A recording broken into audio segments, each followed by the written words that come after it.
I bow to you and invite you to bring Buddha nature to the forefront of your consciousness.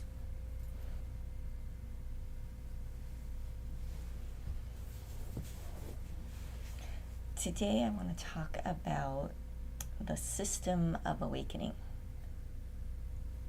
This system has been around since beginningless time. And although it appears within different structures, the system of awakening itself is the same across all cultures, all traditions, everywhere. The system, the underlying system, is the same. It's very, very simple. It's so simple that most people completely miss it and they get caught up in all the accoutrements. But really, it's just the system of being still, of turning the awareness, the attention inward, and becoming aware of what is always here. And that's the system. Now you can go awaken. It's very, very simple. I mean, in the Christian Bible, there's a wonderful line that says, "Be still and know that I am God." And that's the system of awakening. In Buddhism, we practice meditation. We go into silence. That's the system.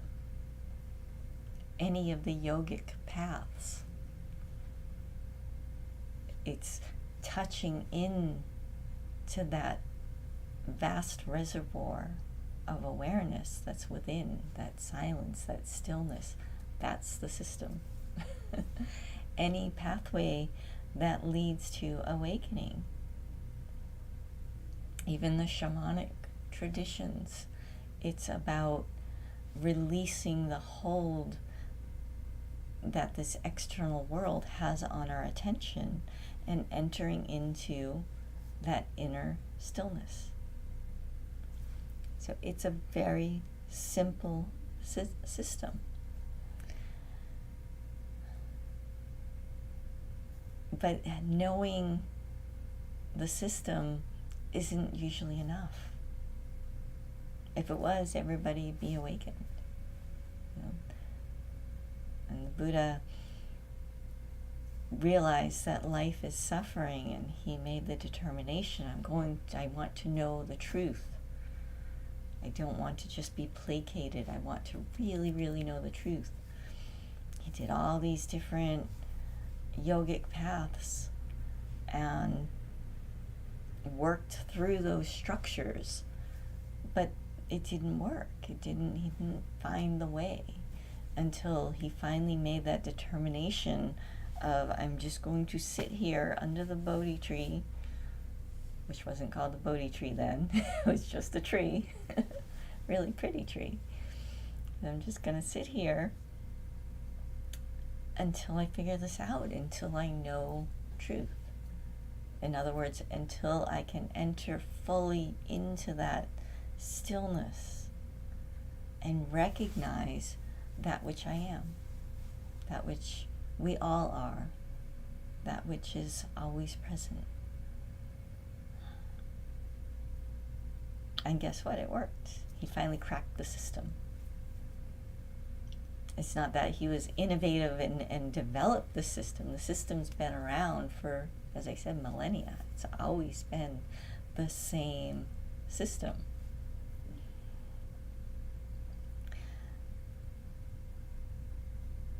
But in order to actually utilize a system, we need a structure. So he came up with this great structure of the Four Noble Truths and the Eightfold Path. Beautiful structure. Absolutely wonderful.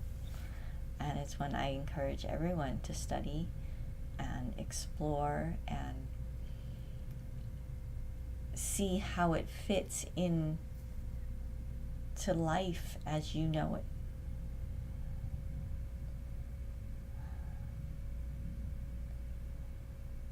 This is what we do here through Trikaya Buddhism, is we explore the system and work the underlying system of awakening, and then we utilize structures that help us return to that system.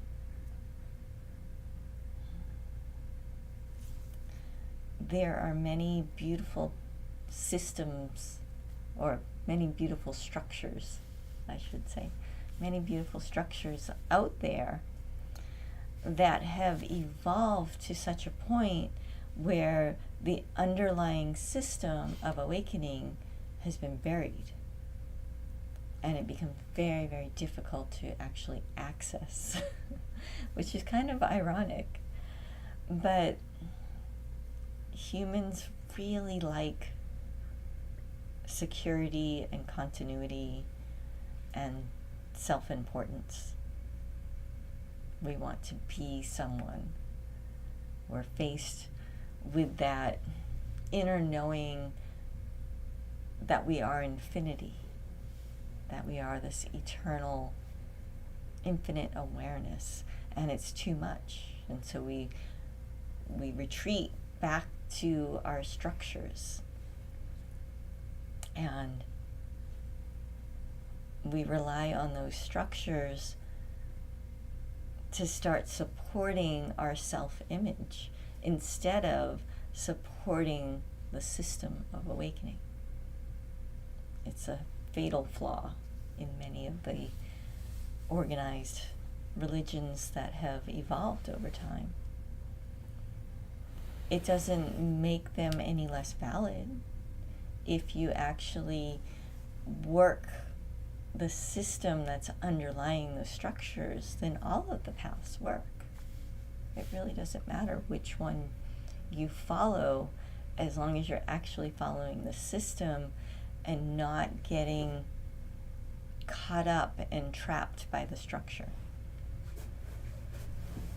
So here we play with structure. We change over time. We utilize everything as part of our path. So we look at our life and we consider what it is that we want most, and that is to awaken, of course. So now we start to kind of play with the structures of our life and say, well, how can I use them to support that?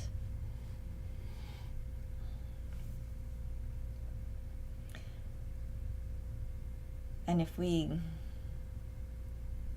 return to this original structure that Buddha Shakyamuni gave to us, the Four Noble Truths and the Eightfold Path, we can find ways to touch into each of those spokes on the wheel, the 8 spokes, and discover that if I play with that and work with that, it becomes relevant to this very modern life. So he came from a yogic pathway, and because he was groomed to be this great king, the only choice for him was homelessness. He had to abdicate completely everything. That was the only way that he could escape from that karma of being a king. Could not escape his karma of being a ruler. He still became leader, but he was able to do it in service of enlightenment instead of in service of worldly aims. And for him, as I said, homelessness was the only way that he could escape that worldly trap. But that's not true for most people, because most of us are not born into a royal house where we're going to be subjected to having to rule a kingdom. We just have ourselves and maybe a family to take care of. So we're very fortunate in that way that we can actually bring to bear the structures into a very ordinary householder life and still work the system of awakening. So we look at things like right view, where we take that time to actually pay attention to how we are seeing life. We pay attention to how our perception actually works. And we start to examine the different structures that are holding our perception in a certain way and allow it to start to break down in a very controlled way. And that way we start to recognize that, oh, my view was twisted. It wasn't correct. I was seeing myself as the center of everything. I was seeing this interaction that I had with this person that made me so upset was because I was holding myself in a certain frame that isn't accurate. It was trapping me. But if I bring this structure of right view and say, what is true about this situation, about this experience that I'm having right now with this person, you start to understand that, oh, I'm existing in relation to this other person. And I just took on this role because that's the role that I'm familiar with. And so I'm just following this old structure, this old pattern that is not ultimately serving the system of awakening. And then there's this big epiphany, this big aha. I don't have to continue to hold myself in this way. I can change. I can suddenly decide that, you know what, this role is not serving me, so I'm going to change, and that's going to change the relationship that I was having with this person. And maybe they'll change with you, maybe they won't.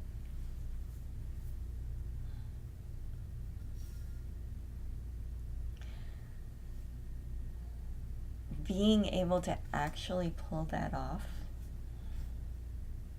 being able to follow any of the structures of the Eightfold Path are all dependent upon this attachment that we have, this central attachment, and that is to our self-importance.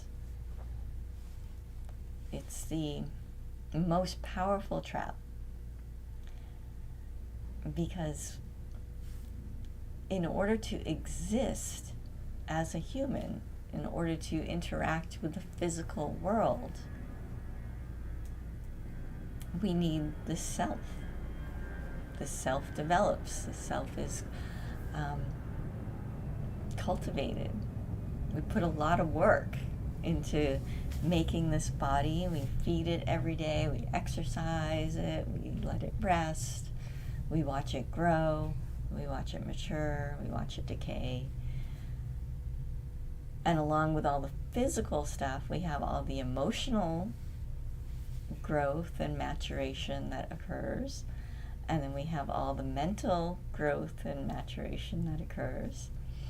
So all of these different layers of structure, we've invested a whole lot of time into creating. And as we're doing it, we're surrounded by others who are also doing the same thing. And what do we all crave? We crave continuity and stability, because we know everything is in motion, everything's changing, so there's this real craving for this stability. So we put all this work into becoming someone. And we even do this to children. We're like, okay, what do you want to be when you grow up? And then we ask people when they're adults, what do you do?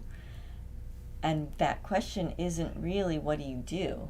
It's who are you? How do I relate to you? So we're constantly being bombarded by requests to identify ourselves.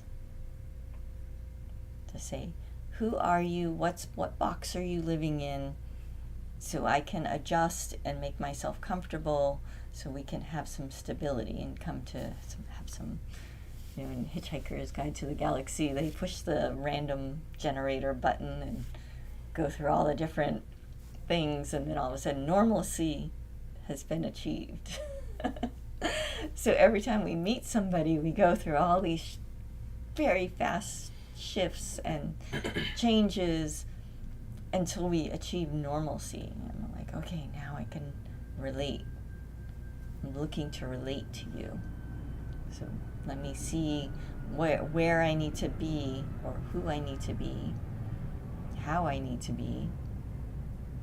And this will allow me to be someone so I can relate to you. And this process in itself is beautiful.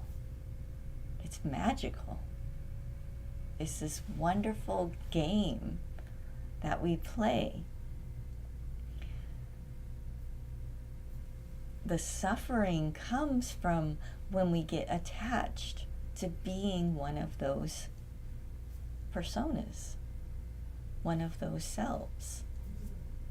We decide, oh, I really like this one. This one feels powerful and strong and dominating, and I can control everything. This is our other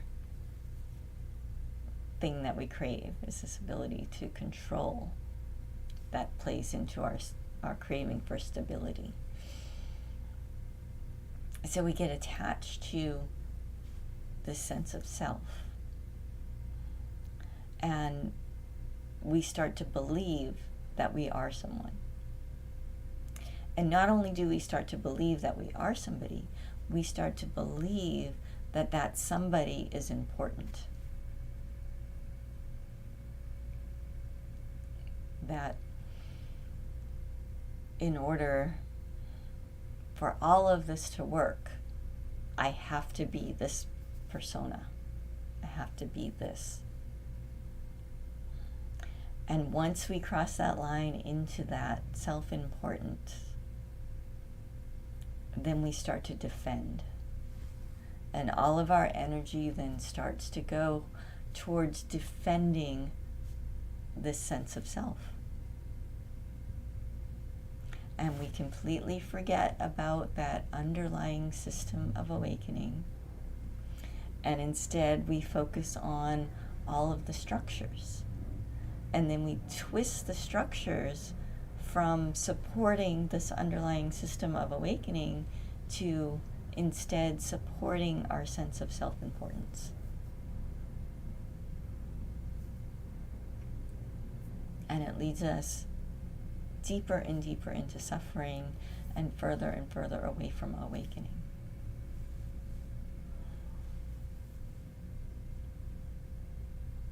But there's good news, because awakening, that enlightenment, is always here. It's always present. You can't get away from it. You can forget about it. You can get so immersed in your own self-importance that you can't see it. It's just like mud just piled on your windshield. everything outside is still there. There's just this big glop of mud in the way. You can't see anything. Can't see it. So we return to the very basic system of becoming still, of going within, of allowing all of these structures that we've worked so hard to create to start to break down and melt. And when we feel ourselves start to freak out a little bit and say, wait, but that's who I am, that's another opportunity for a big aha. Like, oh, wait, this is who I think I am. And we can enter into a state of contemplation and really examine that and say, is that true? Is that all I am? Say, in this relationship, in that moment, yes, that's who I am on the surface. And that is true. But what else am I? What else is there? And we start to go into the depths of stillness, of silence. And that will invariably lead us into our infinite eternal awareness. That isn't a possession. It's not ours. It's not that, oh, I am awakened. It's just, there's awakening. There's enlightenment. It's always present, everywhere.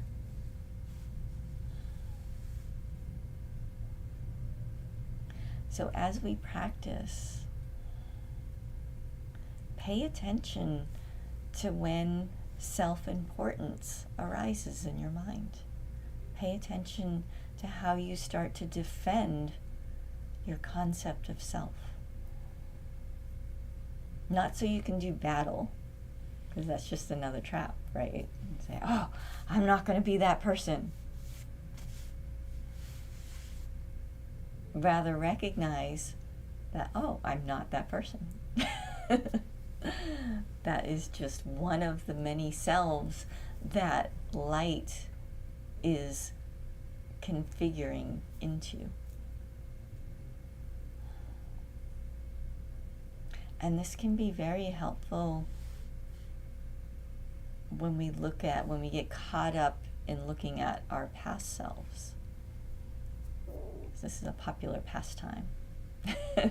To look at who we were last week, last year, 10 years ago, 20 years ago. And say, oh, I was that type of person, and it would have been much better if I was this type of person, if I had done that.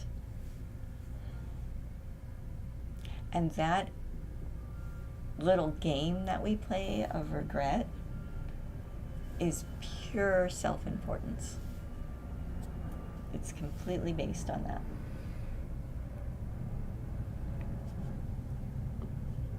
We're saying in that moment where we're going down memory lane and trying to change what happened and say, oh, if only I had done this, if only I had been that. We're telling ourselves that I am so important that if only I had been this way, everything would have been different. But in truth, how we are or how we were at a particular moment was really the only way that we could have been, because that was the level of our awareness that we had in that moment. Just like right now, this is the way that you are right now, because this is the way how your attention has coalesced. But the good news is, because you're listening to this talk, is that a part of you is aware of this system of awakening. Some part of your being knows that there's a doorway that exits out of the trap of self-importance. So that starts to get added to our attention. And we start to play with these structures. We start to notice that I don't have to keep running into the same wall over and over and over again, because there's a part of my awareness that sees that there's a doorway right next to this wall. And perhaps as I'm going through this exercise of running into the wall over and over again, I become more aware. My attention to that doorway becomes more dialed in. And then perhaps we start to see the fear that comes up because, well, I know what it feels like to run into the wall.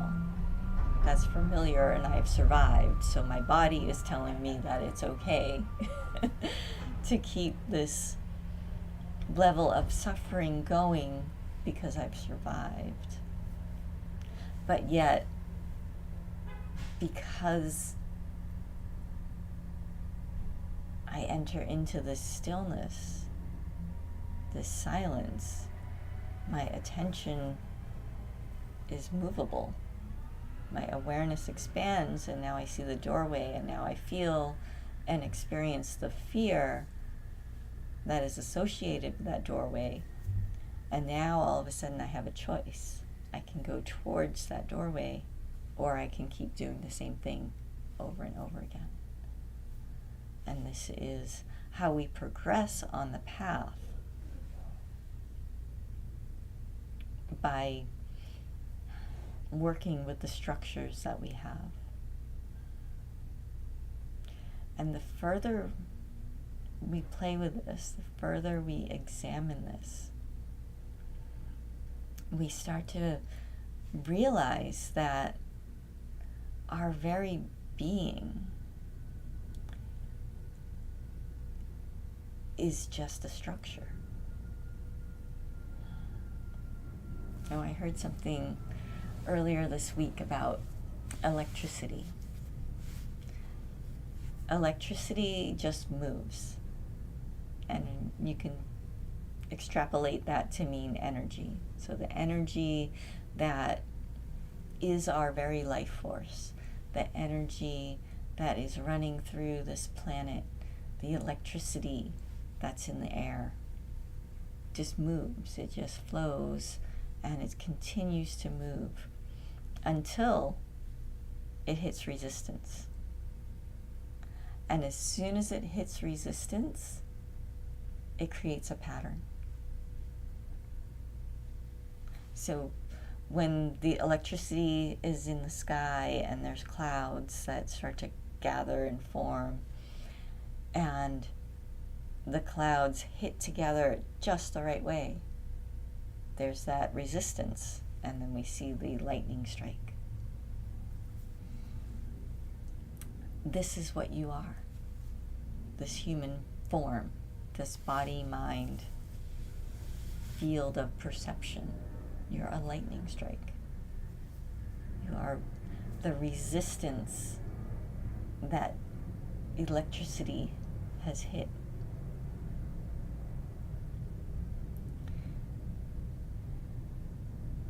By going into stillness and then observing the patterns that are appearing, that's how you start to see the resistance that is creating those patterns. And once your awareness fully penetrates a pattern, this very interesting thing happens, is it just falls away. Maybe you ran into that wall 1,000 times, And the first 900 times you're completely unaware that you were doing it. You're just running into it and getting a headache and had no idea why. Running into it, getting a headache, you have no idea why. And then finally it's like, oh, maybe there's something here. And then you start to notice that, oh wait, there is a pattern. And then maybe by the 990th time, you start to recognize the pattern. And then as your awareness keeps penetrating, keeps going, then you're about to hit the wall and it just clicks. And you're like, oh, this is the pattern that I've been compelled to do. But now that I see it, I don't have the self-importance that is telling me I have to do it. I recognize that I am not important. That, oh look, there's this door. Instead of like running straight into it, I can just turn, pivot, and go through that door and experience something completely different. So there's this great mantra that you can repeat and just say that I am not important. Anytime that you feel that resistance. And I want you to be careful with it, because when we say I am not important, it's easy for people to slip into feelings of unworthiness. And that's just a different type of importance. See how tricky the mind is? You can say, oh, well, I'm not important. I don't matter. But there's that attitude, right? That, oh, but secretly I'm very important because I'm the martyr. So you need to be on guard against that very subtle but yet very powerful shift that can happen if you're going to use this little mantra. It's powerful. So when you feel yourself getting worked up and attached, in other words, when you feel yourself about to run into the wall, whatever that wall may be for you at any particular time, just practice saying, I'm not important. And see if that loosens things enough so you can see the open door that you perhaps have been afraid to walk through.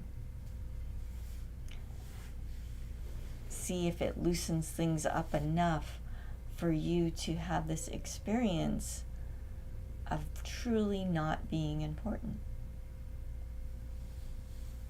Of saying, yes, I am here. I am part of this vast system of awakening. And this body and mind and perception has coalesced into a particular structure that is serving a purpose. And maybe I can't see the purpose right now. But there's some purpose here. But this self that I'm clinging to in and of itself isn't important. When you're able to do this, there's tremendous freedom. Because now you can relate with this world and with each other and with all the different structures within your being from a place of complete fluidity. You're no longer fixated into being something because you're no longer defending this self-importance. You're recognizing that, oh yes, there is this self right now that's allowing me to participate in this relational world, and I can play with it. I can move with it and be flexible and see what is going to most support the system of awakening right now. And suddenly it's no longer about me. It's about enlightenment. It's about awakening. It's about the purity of light. And it's a beautiful way to live. I highly recommend it.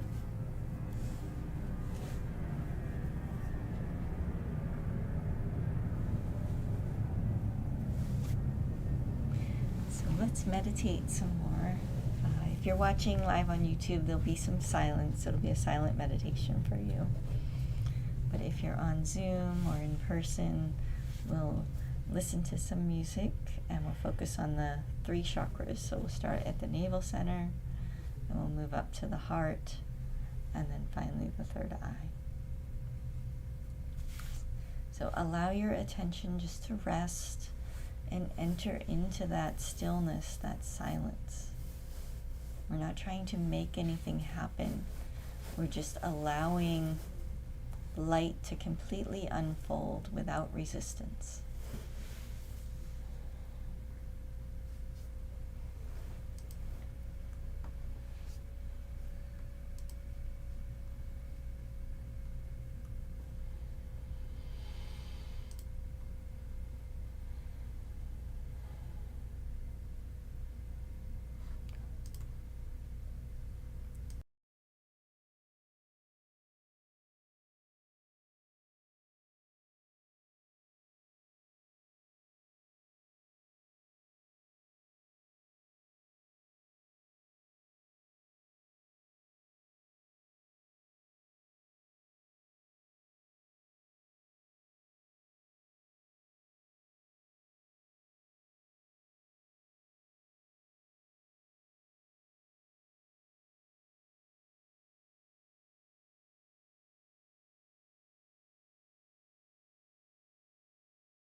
that stillness, that silence.